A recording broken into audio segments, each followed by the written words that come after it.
dessin ne représentait pas un chapeau, il représentait un serpent boa qui digérait un éléphant. J'ai alors dessiné l'intérieur du serpent boa afin que les grandes personnes puissent comprendre. Elles ont toujours besoin d'explications. Les grandes personnes m'ont conseillé de laisser de côté les dessins de serpents boa ouverts ou fermés et de m'intéresser plutôt à la géographie, à l'histoire, au calcul et à la grammaire. C'est ainsi que j'ai abandonné, à l'âge de 6 ans, une magnifique carrière de peintre. J'avais été découragée par l'insuccès de mon dessin numéro 1 et de mon dessin numéro 2. Les grandes personnes ne comprennent jamais rien toutes seules et c'est fatigant pour les enfants de toujours et toujours leur donner des explications. J'ai donc dû choisir un autre métier et j'ai appris à piloter des avions. J'ai volé un peu partout dans le monde et la géographie, c'est exact, m'a beaucoup servi. Je savais reconnaître du premier coup d'œil la Chine de l'Arizona. C'est très utile si l'on est égaré pendant la nuit. J'ai ainsi eu, au cours de ma vie, des tas de contacts avec des tas de gens sérieux. J'ai beaucoup vécu chez les grandes personnes. Je les ai vus de très près. Ça n'a pas trop amélioré mon opinion. Quand j'en rencontrais une qui me paraissait un peu lucide, je faisais l'expérience sur elle de mon dessin numéro 1 que j'ai toujours conservé. Je voulais savoir si elle était vraiment compréhensive. Mais toujours, elle me répondait « C'est un chapeau ». Alors je ne lui parlais ni de serpent bois, ni de forêt vierge, ni d'étoiles. Je me mettais à sa portée. Je lui parlais de bridge, de golf, de politique et de cravate. Et la grande personne était bien contente de connaître un homme aussi raisonnable. J'ai ainsi vécu seule, sans personne avec qui parler véritablement, jusqu'à une panne dans le désert du Sahara, il y a 6 ans. Quelque chose s'était cassé dans mon moteur, et comme je n'avais avec moi ni mécanicien, ni passager, je me préparais à essayer de réussir, tout seul, une réparation difficile. C'était pour moi une question de vie ou de mort. J'avais à peine de l'eau à boire pour 8 jours. Le premier soir, je me suis donc endormie sur le sable, à 1000 milles de toute terre habitée. J'étais bien plus isolée qu'un naufragé sur un radeau au milieu de l'océan. Alors, vous imaginez ma surprise au lever du jour, quand une drôle de petite voix m'a réveillée. Elle disait « S'il vous plaît, dessine-moi un mouton. Dessine-moi un mouton. » J'ai sauté sur mes pieds comme si j'avais été frappée par la foudre. J'ai bien frotté mes yeux. J'ai bien regardé. Et j'ai vu un petit bonhomme tout à fait extraordinaire qui me considérait gravement. Voilà le meilleur portrait que, plus tard, j'ai réussi à faire de lui. Mais mon dessin, bien sûr, est beaucoup moins ravissant que le modèle. Ce n'est pas ma faute.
géographie, l'histoire, le calcul et la grammaire. Et je dis au petit bonhomme, avec un peu de mauvaise humeur, que je ne savais pas dessiner. Il me répondit: ça ne fait rien, dessine-moi un mouton. Comme je n'avais jamais dessiné un mouton, je refis pour lui l'un des deux seuls dessins dont j'étais capable, celui du boa fermé. Et je fus stupéfait d'entendre le petit bonhomme me répondre: non, non, je ne veux pas d'un éléphant dans un boa. Un boa, c'est très dangereux, et un éléphant, c'est très encombrant. Chez moi, c'est tout petit. J'ai besoin d'un mouton. Dessine-moi un mouton. Alors, j'ai dessiné. Il regarda attentivement. Puis, non, celui-là est déjà très malade. Fais-en un autre. Je dessinai.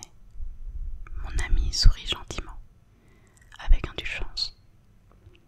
Tu vois bien, ce n'est pas un mouton, c'est un bélier. Il a des cornes.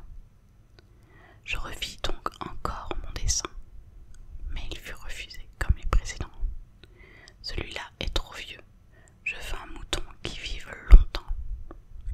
Alors, faute de patience, comme j'avais hâte de commencer le démontage de mon moteur, je griffonnais ce dessin-ci et je lançais. Ça, c'est la caisse. Le mouton que tu veux est dedans. Mais je fus bien surpris de voir s'illuminer le visage de mon jeune juge. C'est tout à fait comme ça que je le voulais. Crois-tu qu'il faille beaucoup d'herbe à ce mouton? Pourquoi? Parce que chez moi c'est tout petit. Ça suffira sûrement. Je t'ai donné un tout petit mouton. Il pencha la tête vers le dessin. Pas si petit que ça. Tiens, il s'est endormi. C'est ainsi que je fis la connaissance du petit prince. Chapitre 3. Il me fallut longtemps pour comprendre d'où il venait.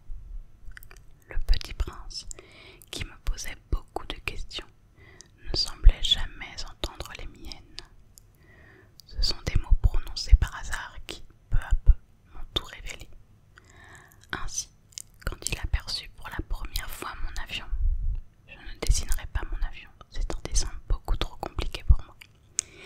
Il me demanda: qu'est-ce que c'est que cette chose-là? Ce n'est pas une chose, ça vole, c'est un avion, c'est mon avion. Et j'étais fière de lui apprendre que je volais. Alors il s'écria: comment? Tu es tombé du ciel? Oui, fis-je modestement. Ah, ça c'est drôle. Et le petit prince eut un très joli éclat de rire qui m'irrita beaucoup. Je désire que l'on prenne mes malheurs au sérieux. Puis il ajouta: alors, toi aussi tu viens du ciel? De quelle planète es-tu? J'entrevis aussitôt une lueur dans le mystère de sa présence, et j'interrogeai brusquement: tu viens donc d'une autre planète? Mais il ne me répondit pas. Il hochait la tête doucement tout en regardant mon avion. C'est vrai que, là-dessus, tu ne peux pas venir de bien loin. Et il s'enfonça dans une rêverie qui dura longtemps. Puis, sortant mon mouton de sa poche, il se plongea dans la contemplation de son trésor. Vous imaginez combien j'avais pu être intriguée par cette demi-confidence sur les autres planètes. Je m'efforçai donc d'en savoir plus long. D'où tu viens, mon petit bonhomme? Où est-ce chez toi? Où veux-tu emporter mon mouton? Il me répondit après un silence méditatif: ce qui est bien avec la caisse que tu m'as donnée, c'est que la nuit, ça lui servira de maison. Bien sûr, et si tu es gentil, je te donnerai aussi une corde pour l'attacher pendant le jour, et un piquet. La proposition parut choquer le petit prince. L'attacher, quelle drôle d'idée! Mais si tu ne l'attaches pas, il ira n'importe où et il se perdra. Et mon ami eut un nouvel éclat de rire. Mais où veux-tu qu'il aille? N'importe où, droit devant lui.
suis un ami, et je puis devenir comme les grandes personnes qui ne s'intéressent plus qu'aux chiffres.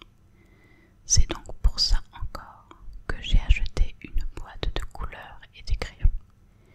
C'est dur de se remettre au dessin à mon âge quand on n'a jamais fait d'autres tentatives que celle d'un bois fermé et celle d'un bois ouvert à l'âge de 6 ans. J'essaierai bien sûr de faire des portraits le plus ressemblants possible, mais je ne suis pas tout à fait certain de réussir. Un dessin va et l'autre ne ressemble plus. Je me trompe un peu aussi sur la taille. Ici, le prince est trop grand. Là, il est trop petit. J'hésite aussi sur la couleur de son costume. Alors je tâtonne comme ci et comme ça, tant bien que mal. Je me tromperai enfin sur certains détails plus importants. Mais ça, il faudra me le pardonner. Mon ami ne donnait jamais d'explication. Il me croyait peut-être semblable à lui. Mais moi, malheureusement, je ne sais pas voir les moutons à travers les caisses. Je suis peut-être un peu comme les grandes personnes. J'ai dû vieillir. Chapitre 5. Chaque jour, j'apprenais quelque chose sur la planète, sur le départ, sur le voyage. Ça venait tout doucement, au hasard des réflexions. C'est ainsi que, le 3e jour, je connus le drame des baobabs. Cette fois-ci encore, ce fut grâce aux moutons, car brusquement le petit prince m'interrogea, comme pris d'un doute grave. C'est bien vrai, n'est-ce pas, que les moutons mangent les arbustes? Oui, c'est vrai. Ah, je suis content. Je ne compris pas pourquoi il était si important que les moutons mangent les arbustes.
relaxation.